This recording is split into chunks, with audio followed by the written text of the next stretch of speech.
Good evening, Internet, and welcome to Top Shift 75. Now, you join me today as I am looking for damaged escape pods on planet surfaces. First of all, I'd just like to wish all my viewers a very merry or happy new year. Hope your Christmas was good. And what I thought I'd go over with this being the beginning of a new year, I'd go over the top 10 things I've found in Elite Dangerous in the last year, in 2016. Personally, 2016 hasn't been the best year. Seem to have lost a lot of people that I've considered role models for the last 12 months. However, let's be honest, 2017, let's hope for a bit better this year. So, one of the things that I have been mucking about with this particular mission is that I was looking at it in the old-fashioned way, where you had to go and visit various points of interest on a planet until you found what you were looking for. In the new versions of the missions, you actually just fly around until it says, here is a mission point of interest. And although it does save a lot of time, you kind of lose a little sense of discovery. I mean, I've been pottering around looking at different points of interest for the last hour or so, and okay, in some ways it's frustrating, but in other ways I found it quite amusing to discover all these little outposts and installations that don't appear on the map otherwise. But as this is progressing, I'll go through what I think of as the top 10 events or things with Elite Dangerous that have happened this year. Now, these can be either in-game events, things to do with the game, external things that are all connected with Elite Dangerous in one way or another. You can see I'm coming in quite low here. I think I've got... oh, blast that! The one thing that really does get me a little bit is you have to do a little bit around the houses as the computer locks on to wherever this point of interest actually is. If you notice there, you could still see the silhouette of the further lands that the sun is casting onto the planet's surface, and every time you see that, this is just that moment of appreciation of the attention to detail. So, while this is all happening, number 10, I would say synthesis is at number 10. Now, synthesis, as most of you are aware, is the way that it's a kind of a crafting system for basic basic items within that your ship might need, and enhancements. So things like munitions, things like fuel for the SRV, boosting the frameshift drive. I think the main thing that synthesis has brought to us is the fact that you can boost the frameshift drive. That in itself has opened up a brand new level of gameplay and exploration, as well as a bit of a manic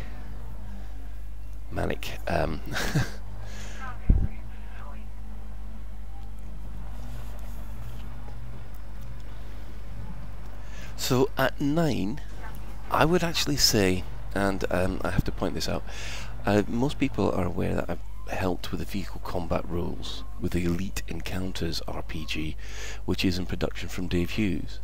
At the present moment in time, the rules are in the Elite Encounters RPG, and hopefully we're looking at, or Dave's looking at having it published mid-year 2017. So fingers crossed, and wish him luck. Now, there is another Elite Dangerous RPG that's in production at the moment. The Kickstarter starts on the 16th of January. Personally, I think Elite Dangerous is big enough to have 2 RPGs, and I think I know that the community will back both of them to an equal degree. So I'm looking forward to see how that one pans out. So at number 8, well, I have to take my hat off to the community managers for Elite Dangerous, who are Ed Lewis and Zach Antonacci.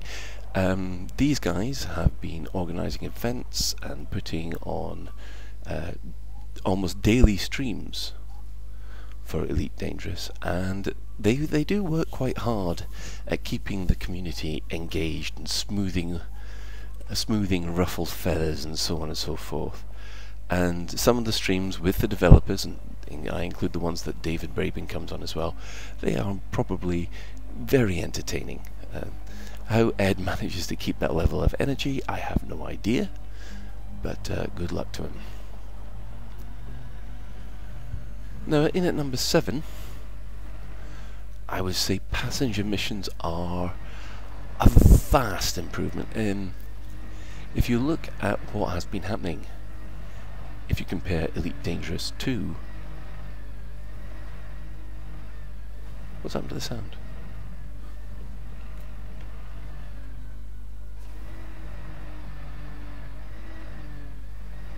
Oh, there we go. Don't know what happened to the sound there. That was a bit weird. Yeah, if you compare Elite Dangerous to Frontier, the one big missing piece of functionality from Frontier was actually the passenger missions, which have been put in. I do like the fact that the passenger missions are treated more than just extra cargo, if you see what I mean. Some of the VIP missions are, although frustrating sometimes, they do add extra content, and to be honest, once you've done a couple of them, they do get kind of addictive, and you know, it always focuses that little bit of you need a little bit of extra focus in order to get through these missions, because you never know who you've picked up. Now, admittedly, there have been a couple of issues, mostly with wanted passengers and the fact that you're just about to dock with the stations, then the passengers all say, no, we want to go to this place. But fair play to Frontier, they've been looking at these issues and sorting them out, which is... they didn't have to, but they have actually gone and improved them over the last release. So there. Number 6, now the background plot and Galnet. Now, a lot of people, I feel, miss out on the Galnet side of things.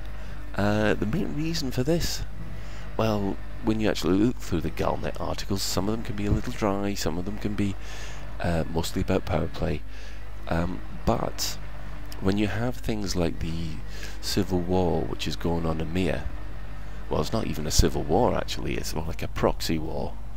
Now, at the moment things have calmed down there, but I have a sneaky suspicion that in the new year we'll have things pick up. But there's a background story happening all the time in Elite Dangerous, and it's up to you whether or not you want to engage with it. I mean, if you ask the guys, the children of Vraxela, who are helping out trying to find Drew Vega's character Salmoni, or Lady Kahina as she's sometimes known, all this is integrated with the new book that will be coming out probably later in the year. We'll just have to wait and see how the plot progresses. Now, of course, David Braben himself has dropped hints that winter is coming, and as far as winter is concerned to these guys, that means something nasty might be coming our way. Personally, I am hoping for Thargoids, but you know, there are other possibilities. It might not even be Thargoids that might be coming our way. Now at number 5 I put Engineers. Now this was the big 2.1 update, which in my opinion, this is my humble opinion, it saved the game for me.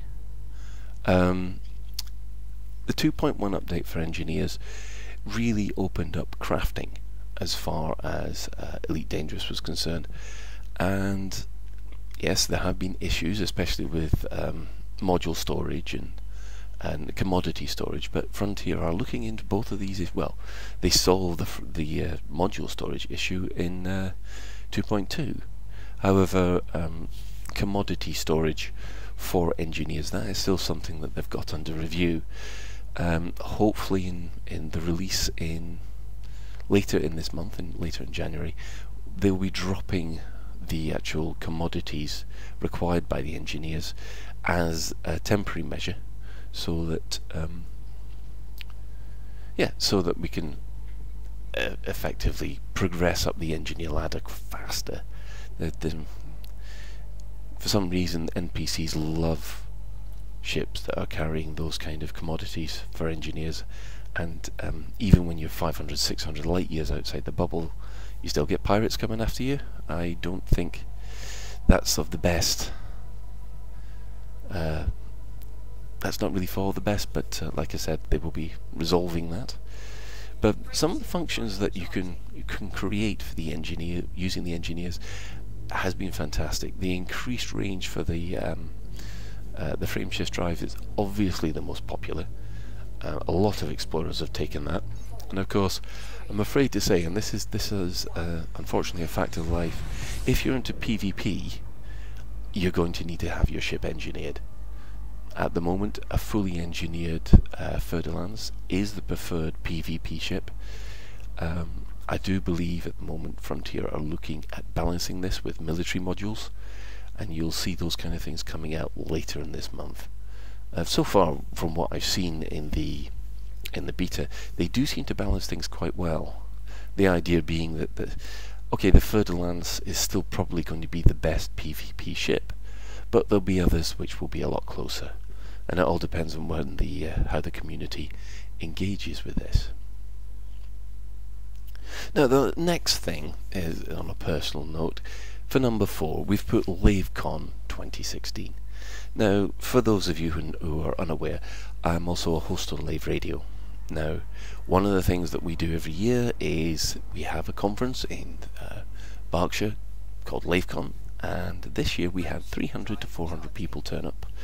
There was miniature games, there were obviously a games room with everybody playing Elite Dangerous, there were VR demos, Frontier panels, and various things, all connected to Elite, or vaguely connected with it.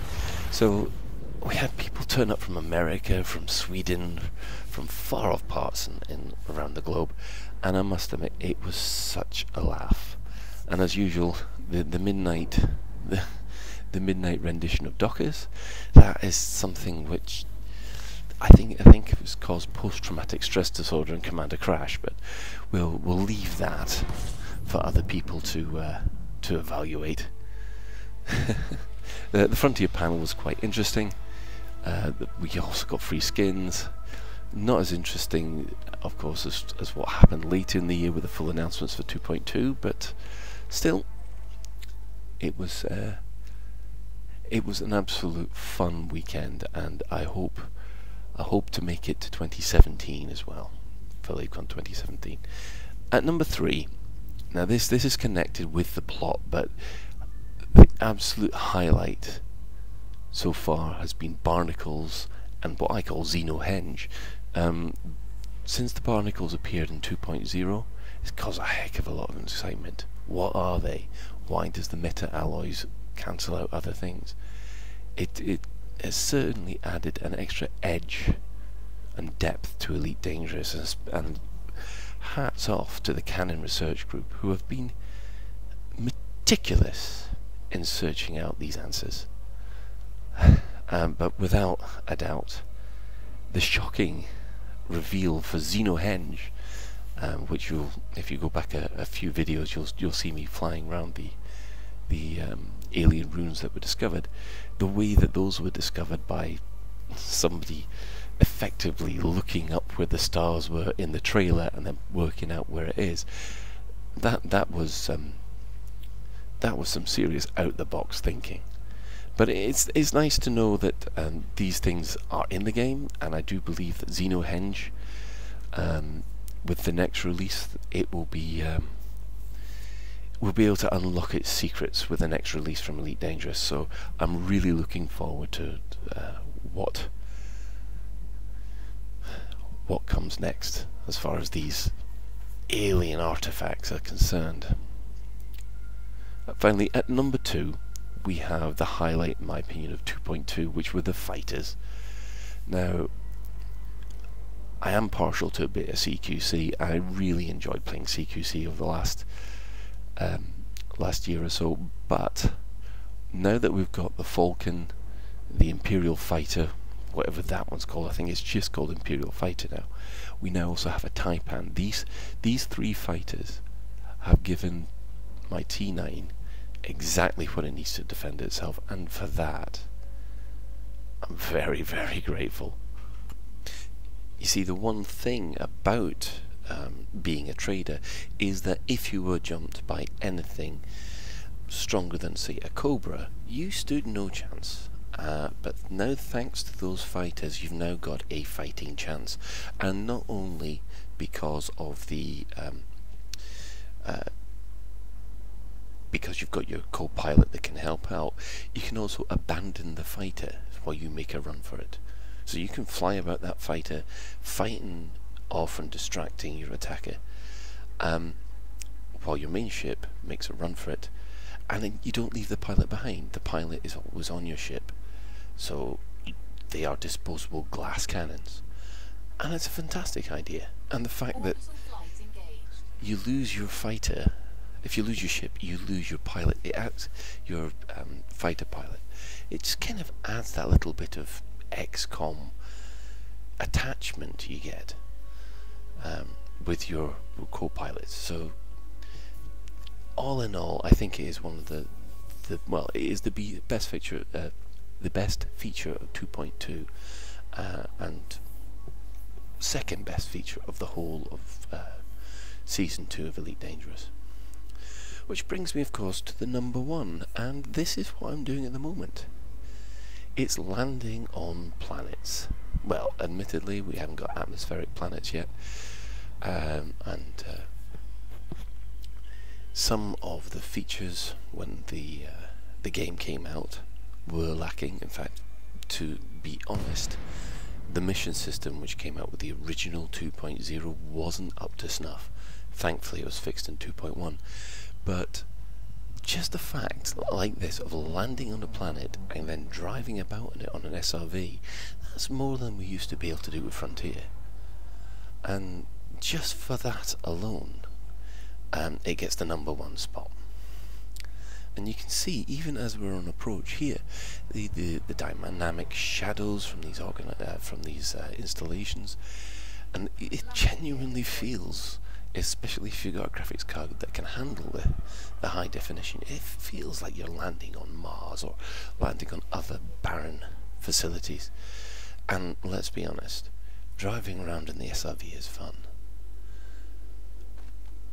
A lot of people have compared it to the Mass Effect, was it Mass Effect Mako, but I think I prefer Elite Dangerous's SRV. It handles quite well. It handles differently under different gravitational environments and on icy planets. All in all, it just added so much more to it. It was, I feel, it was worth the price worth paying right at the very beginning. I know it was an awful lot to ask, but since then, Frontier have revised their pricing policy. I don't know how they're going to handle. I mean, that is one thing that I never get tired of, is telling my ship to go away and watch it blast off in a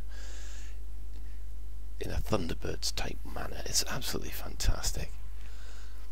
But like I was saying, a lot of the problems with the original 2.0 release were the pricing. People thought it was too expensive.